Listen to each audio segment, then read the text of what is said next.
Now, a second senior Labour MP has been threatened with disciplinary action after a clash with Jeremy Corbyn ally over anti-Semitism.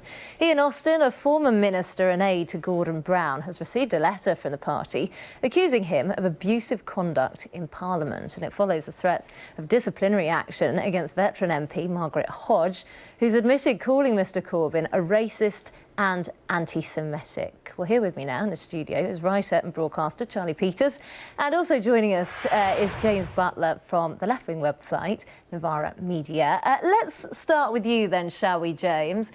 The Labour Party just can't seem to get this right, can they? Well, I think the Labour Party is getting it right, and it's been a slow process to get here, and that's been regrettable.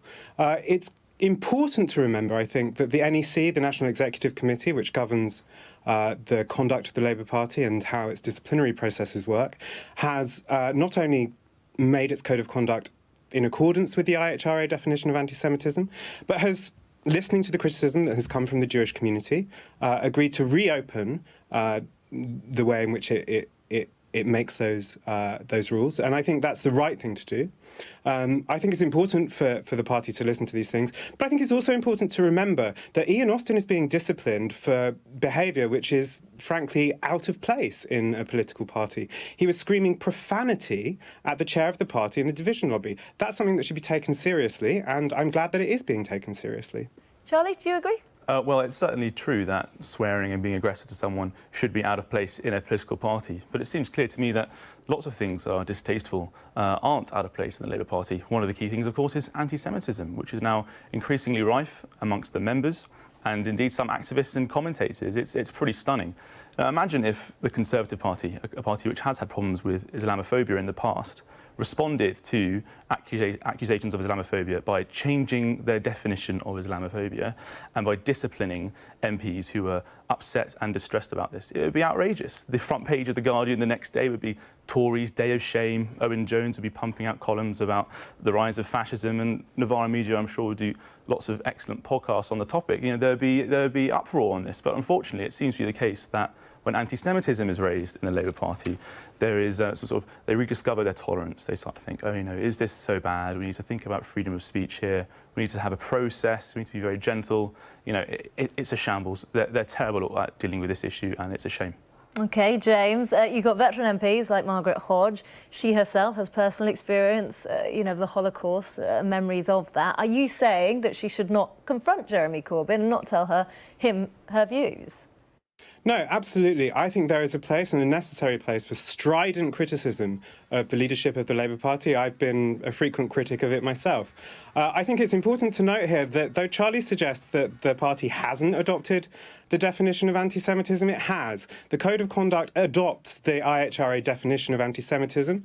It adjusts and embellishes the examples given in order to make them work within a code of conduct for a political party. That is important, and it's important not to accuse the National Executive Committee of attempting to adjust the definition of anti-Semitism, which it hasn't done. Now, where I would agree with Charlie, and where I think it is important, is to recognise that there needs to be more conversation with the Jewish community on this. And just to pick him up, I should point out that Saeed Avasi in the Conservative Party has pointed out that Islamophobia is rife, and the Conservative Party is doing very little to nothing about it. But, James, many people are frustrated with this new code because they haven't listed the particular examples. Well, they have listed most of the examples. The reservations that the NEC has had about some of the examples are the same reservations that the Home Affairs Select Committee, which includes, or included at the time of that deliberation, such avid non-Corbynites as Chukka Umuna, had the same reservations about the impact that certain of those examples could have on freedom of speech. So what do you make of this then, Charlie? Was it of an oversight, or do you think it was deliberate? Well, I think it was absolutely deliberate. They've realised that one of the examples that's given by the IHRA about remembering the Holocaust, and also about how we criticise the state of Israel, I think they might have realised in the Labour Party that lots of their members are strident critics of Israel in a way which can be considered to be anti-Semitic. The reason they need to change that is because even Seamus Milne, the Director of Strategic Communications within the Labour Party, He's written a number of columns for The Guardian in the last decade about Israel, which could be considered anti-Semitic under this example in the definition of anti-Semitism that Labour don't want to adopt. So it's got to be deliberate, because they realise that if they adopt this definition, they'll be forced to remove some very senior figures in the Labour Party and remove members who they might want to keep. James, do you think it's right that, MPs like Ian Austin, Margaret Hodge, is it right that they're now being disciplined?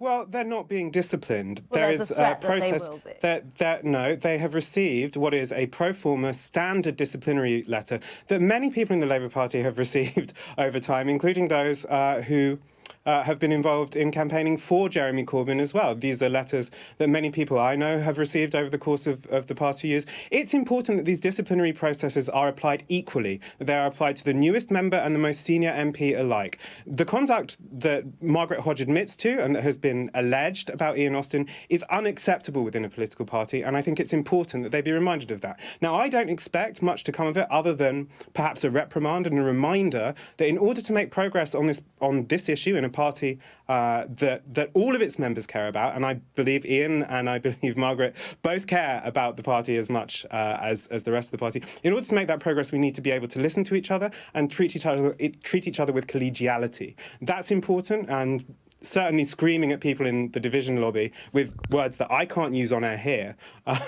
is just unacceptable. Charlie, you're shaking your head very much. Well, I mean, if I, in my workplace, called one of my colleagues an anti-Semite or a racist, I would expect some disciplinary process to be picked up. I would expect conversations to take place.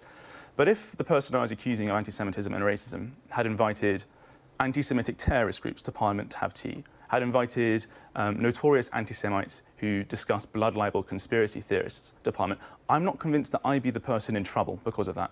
Okay? The Labour Party leadership is full of people who have pretty repulsive views or associate themselves with people who have pretty repulsive views. And the reason why they're changing this definition is because they can't tolerate those views under the original definition. James, your view on that?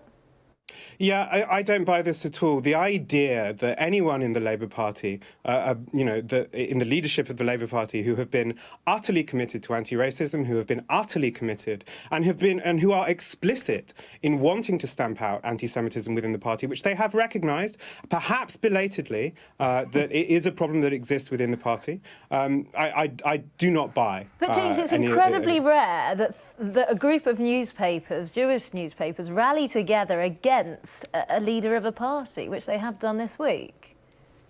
Yeah, look, there are two things here. One is this disciplinary issue, which I accept is a separate matter. The second thing here is, look, there has obviously been a breakdown of trust between the Labour Party and many Jewish community groups. The thing that needs to happen now is a process of listening, a process of communication, and a process of dialogue, which the National Executive Committee has committed itself to doing. OK, James Butler, Charlie Peters, thanks for your thoughts. Thank you.